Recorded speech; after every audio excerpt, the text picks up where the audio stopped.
Hey everyone, Damien the Kung Fit coach here. Today we're looking at Xie Bu, also known as cross, scissor or resting stance.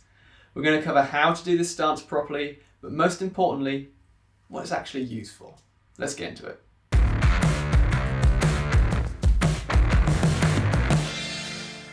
Alright, so the first thing we need to look at is how to actually do this stance. It can be done on either side, but we're going to start by looking at the right leg. So feet are going to be about shoulder width apart. Step your right leg behind your left and plant the ball of the foot to the outside of your left foot. From here, bend your knees and make sure that your right knee stays outside of your left leg. Continue to squat down, stopping when your bum is just above your right foot. Although this is sometimes called resting stance, we don't want to actually rest. There still needs to be some tension in the legs. That's our legs sorted. Now let's look at the upper body. First, we're going to turn to the side around about 45 degrees. This 45-degree angle is why the stance is sometimes known as diagonal stance. Your arms can do all sorts of different things with this stance, and it depends on how you're trying to apply it. But for now, we'll just keep them out of the way and we'll put them palms together in a prayer position. To train this stance, once we're comfortable with the position, we can simply step in and out of it, or we can step in and twist out of it. Both help build the strength needed to use this dynamically. Now let's talk about the applications of Xie Bu. Now you might be looking at this and thinking, what's this even for? And that's a very good question. I see a lot of people say that it's for delivering side kicks. Now, this probably appears in some drills and maybe some forms, but I don't really think it's a practical perspective. Firstly, delivering a side kick from down here is just so much harder than delivering it from standing. There's a lot more movement required, a lot more strain on the legs, and it just makes it slower. You might argue that it's for generating power or range.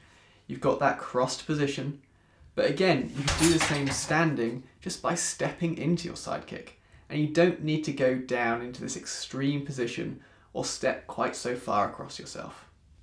For me, the final nail in the coffin for this being used for side kicks is range.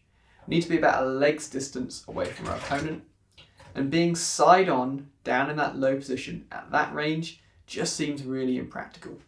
We've already seen that it's not the fastest technique, and our opponent could quite easily rush us, leaving us in a very, very vulnerable position.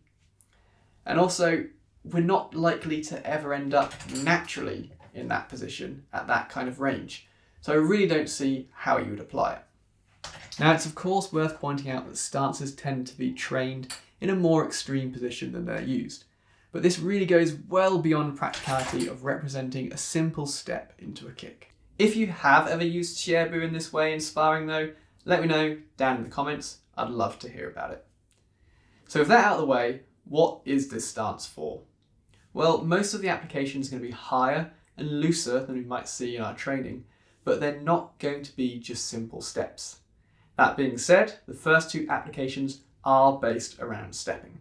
At close range, we can use a high Xie Bu to sidestep and change our angle towards our opponent, whilst at the same time ducking to avoid a punch. This is a bit like a U-slip, but with more opportunity for gaining an advantageous position, though possibly with a little bit of greater risk. With an even more upright position and slightly further out, we can also use it to simply circle our opponent very quickly. By crossing one leg behind the other and turning our body, we can move rapidly to the side and change angle, and still easily change direction of movement as well. This tends to be faster than taking your foot in front and avoids bringing you closer to your opponent. This is something that was employed very successfully as part of Muhammad Ali's footwork.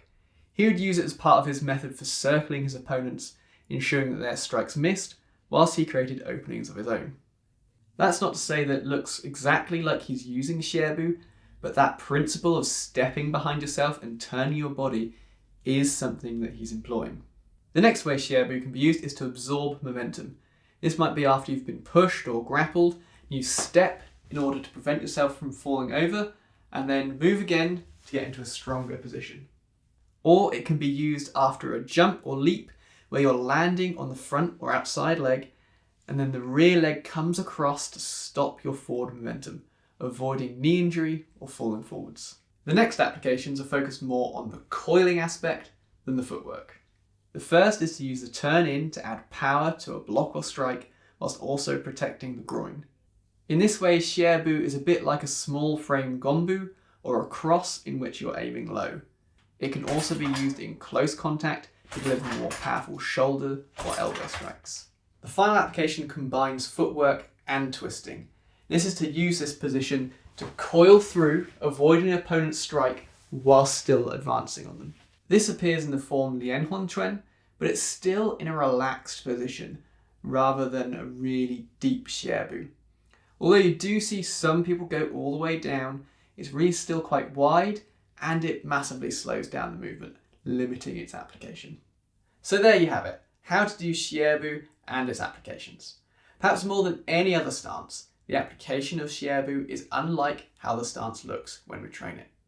That being said though, the training of Xie Bu is really good for building the strength and mobility in the legs, and it's also the first step towards being able to get up off of the floor without using your hands, which, as I talked about in this video, is really important for your long-term health and longevity. So hopefully you found this video helpful and interesting.